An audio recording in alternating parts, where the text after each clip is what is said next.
Nah, oke, tonton kali ini saya akan kembali lagi ya membahas mengenai kabar terbaru dari timnas Indonesia dan di sini pun saya akan fokus ya mengenai updatean pemain-pemain keturunan. Nah, oke, ini memang menjadi hal yang sangat bagus ya sebenarnya kalau dilihat dari beberapa data, kemudian dari beberapa sumber, memang Indonesia ini tak kekurangan ya banyak pemain-pemain bagus.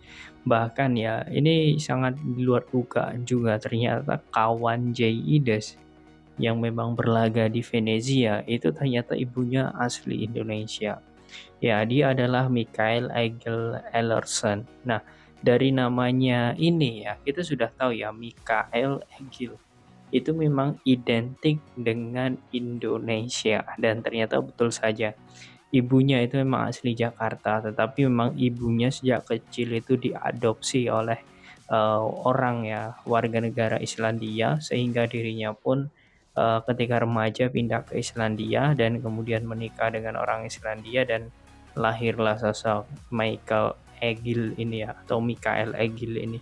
Dan ternyata ya ini adalah dua bersaudara teman-teman. Walaupun kalau dilihat ya Mikael Egil ini tidak bisa lagi membela timnas Indonesia. Mengapa demikian? Karena dirinya sudah memiliki 14 caps bersama timnas Islandia ya sebanyak 14 caps di timnas senior. Artinya memang secara formalitasnya ya dan juga ya itu memang tidak bisa untuk menjadi bagian timnas lagi. Dan kalau dilihat ya bahwa sebenarnya posisinya itu juga sebenarnya sangat bagus yakni sebagai gelandang bertahan. Tetapi ya yang menjadi poin penting menurut saya di sini yaitu adiknya. Nah, adiknya ini menurut saya sangat bagus ya karena saat ini usianya relatif muda ya, yakni 19 tahun. Dirinya pun saat ini berlaga di kasta domestik ya di Liga Islandia. Dia adalah sosok Marcus Paul Ellerson. Nah, Marcus Paul ini adik kakak dengan Mikael Egil ya. Dan Marcus ini saat ini bermain di tim utama juga di Fram U19. Artinya memang dia juga saat ini menjadi bagian penting bagi klub di sana dan ketika ditanya salah satu akun football Indonesia ya yang juga mengabarkan pemain ini, dia mengutarakan bahwa dia juga ingin untuk membela tanah leluhurnya yakni Indonesia jika memang diberi kesempatan. Ini untuk sang adik ya dan untuk kakaknya ini memang sudah tidak bisa. Yang jelas ini menjadi kabar baru ya, kabar gembira juga bagi kita bahwa sebenarnya kita sudah memiliki banyak relasi dalam hal ini adalah pemain-pemain baru. Ini menjadi poin plus menurut saya. Oke, ini untuk kabar mengenai dua pemain ya yang memang memiliki darah keturunan Indonesia. Oke, kemudian selanjutnya ini adalah kabar dari sosok kiper kita ya, yakni Martin Paes. Nah, Martin Paes ini memang kemarin banyak yang bertanya kepada saya, Bang, apakah sosok Martin Paes ini bisa untuk menjadi bagian timnas Indonesia? Nah, ini merujuk dari kabar terbaru ya yang sudah disampaikan oleh Bapak Erick Thohir bahwa Martin Paes itu memang sangat sulit sekali lah untuk bisa seperti Tom Haye ataupun Ragnar karena secara ininya teman-teman ya eligible-nya ya dia memang agak telat beberapa bulan saja sebenarnya tidak sampai 1 tahun. Karena kemarin waktu dia membela timnas Belanda U21 ya di Piala Eropa, ternyata usianya itu melebihi ya, lebih kalau tidak salah 3 bulan ya, melebihi usia 21 tahun. Dan itu bukan kesalahan dari federasi Belanda waktu itu ya. Karena memang event ya Piala Eropa kemarin itu memang diundur. Jadi memang ya secara aturan FIFA ini memang tidak bisa, tetapi secara badan arbitrase olahraga internasional ini masih bisa diurus. Nah, saat ini PSSI sedang menyelesaikan hal itu agar bisa segera ya Martin Paes ini segera membela timnas Indonesia. Nah, kemudian ya tentu kalau melihat dari bagaimana perkembangan Martin Paes di Liga Amerika semakin lama ini semakin bagus. Dirinya selalu berkembang di sana. Artinya memang pemain ini bukan pemain sembarangan. Dan kalau dilihat dari segi skill, teknik, ya pemain ini sudah tidak diragukan lagi. Maka dari itu ya sangat ingin sekali, mungkin kita juga ya, kita semua ingin sekali untuk melihat bagaimana Martin Paes ke depan untuk membela timnas Indonesia karena kita sangat butuh sekali. Ya, kalau kita berbicara mengenai sosok Hernando Ari, ya kita tentu sangat butuh dengan sosok Hernando.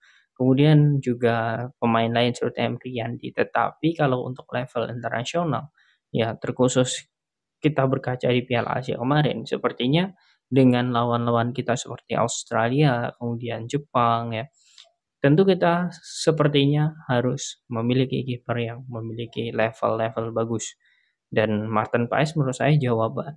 Dan di konten selanjutnya ya mungkin saya akan membahas ya mengenai langkah-langkah ke depan dari PSSI mengenai pemain keturunan karena ada kabar terbaru mengenai pemain keturunan.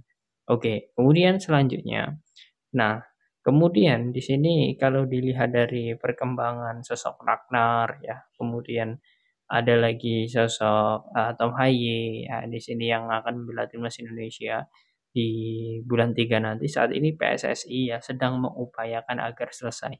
Karena targetnya jelas, yaitu bagaimana timnas Indonesia ini mampu untuk bisa mengalahkan Vietnam di 2 laga.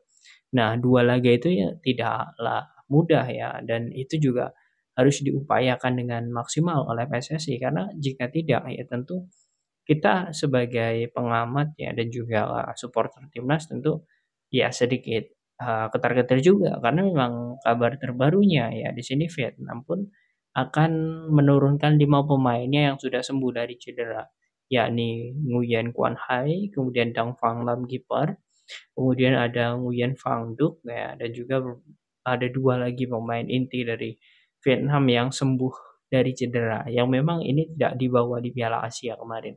Nah, artinya memang ini akan menjadi kekuatan baru juga bagi Vietnam.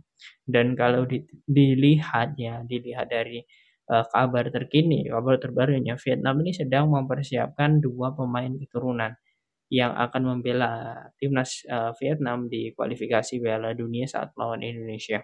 Nah, ini artinya juga bisa menjadi warning bagi timnas Indonesia. Kita tidak bisa menyepelekan Vietnam. Karena memang Vietnam dari segi apapun ya, mereka jelas ingin visinya yakni balas dendam. Karena kemarin di Piala Asia kita tahu kita bisa mengalahkan. Ini bisa menjadi warning bagi timnas Indonesia untuk mengantisipasi hal itu.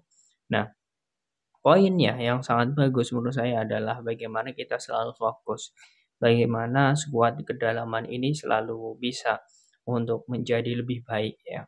Dan menurut saya ini akan menjadi poin plus ya, yang terpenting adalah bagaimana kekuatan timnas ini ya, kekuatan timnas Indonesia ini mampu untuk bisa bersaing. Karena jika kita berbicara saja ya bagaimana permainan-permainan dan juga tidak ada perkembangan menurut saya ya biasa saja. Yang jelas saat ini timnas sudah lebih ke arah yang lebih baik ya dan semoga saja dengan adanya ya berita mengenai pemain keturunan ya kemudian ada juga penambahan pemain-pemain dan juga terselesaikannya ya berkas-berkas pemain keturunan ini semoga saja timnas kita lebih kuat. Nah, bagaimana menurut kalian teman-teman dengan updatean pemain keturunan dan juga Indonesia versus Vietnam? Apakah kalian yakin nantinya timnas mampu untuk mengalahkan Vietnam 2 laga? Silakan kalian tulis di kolom komentar.